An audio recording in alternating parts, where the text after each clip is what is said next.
അങ്ങനെ നമ്മുടെ രേവതിക്കുട്ടി അലീനോട് ചോദിക്കുന്നുണ്ട്, ചേച്ചി എങ്ങനെ അവിടെ എത്തിപ്പെട്ടെന്നൊക്കെ ചോദിക്കുന്നുണ്ട്. ആ സമയത്ത് നമ്മുടെ അലീന പറയുന്നുണ്ട്, പാവം അച്ഛൻ ഒരുപാട് കഷ്ടപ്പെട്ടിട്ട് എന്നെ ഇവിടെ കൊണ്ടുവന്നാക്കിയത് എൻ്റെ പപ്പയുടെ കയ്യിൽ എന്നൊക്കെ പറയുന്നത്. ആ സമയത്ത് നമ്മുടെ രേവതിക്കുട്ടിക്ക് കൂടുതൽ ആകാംക്ഷയായിട്ട് ചോദിക്കുന്നുണ്ട്, ചേച്ചി അവിടുത്തെ പപ്പ ചേച്ചിയോട് എങ്ങനെ സ്നേഹമായിട്ട് പെരുമാറി, ആദ്യമായിട്ട് മോളെ കണ്ടപ്പോൾ എന്താ ചെയ്ത്, കെട്ടിപ്പിടിച്ചോന്നൊക്കെ ചോദിക്കുന്നുണ്ട്. ആ സമയത്ത് നമ്മുടെ അലീന പറയുന്നുണ്ട്, ഇല്ല മോളെ കെട്ടിപ്പിടിച്ചിട്ടില്ല, അയാൾക്കൊരു പട്ടാള ചിറ്റയാണ്, അയാൾ ആദ്യം കണ്ടിരുന്ന കയ്യാ തന്നത്, ഹലോ അലീന എന്നൊക്കെ പറഞ്ഞിട്ട്, അയാൾക്ക് അതേ അറിയുള്ളൂ എന്നൊക്കെ പറഞ്ഞിട്ടുണ്ട്. എന്തായാലും ഒക്കെ ശരിയാവുമായിരിക്കും എന്നൊക്കെ പറഞ്ഞിട്ട് ഫോൺ കട്ടാക്കുന്നുണ്ട്.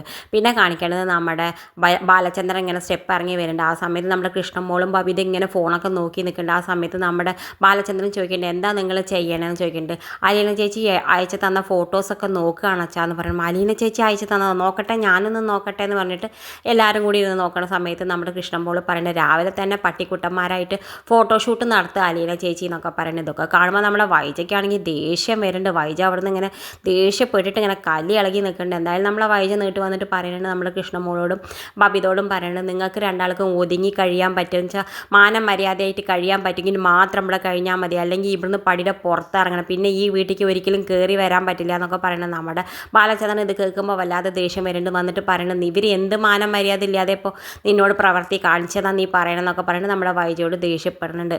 എന്തായാലും നമ്മുടെ അലീന അവിടെ അങ്ങനെ പട്ടിക്കുട്ടന്മാരായിട്ട് ഇങ്ങനെ അടിച്ച് പൊളിച്ച് കഴിയുന്നുണ്ട്. പക്ഷേ എന്തായാലും നമ്മുടെ പൗലോസ് ഏട്ടനും ബൈജു ഏട്ടനും ഇതൊന്നും ഇഷ്ടപ്പെടുന്നില്ല. എന്തായാലും അവർ ഇതിലേക്ക് വേണ്ടിയിട്ട് ഒരു പാര പണിയാൻ വേണ്ടിയിട്ട് കാത്തിരിക്കുകയാണ്. ഇത് കാണിച്ചും കൊണ്ടാണ് ഇന്നത്തെ പ്രൊമോ അവസാനിക്കുന്നത്. ഇതുപോലെ പ്രൊമോ വിശേഷങ്ങൾ നിങ്ങളുടെ മുന്നിൽ എളുപ്പത്തിൽ എത്താൻ ഈ ചാനൽ ഒന്ന് സബ്സ്ക്രൈബ് ചെയ്യാൻ മറക്കരുത്.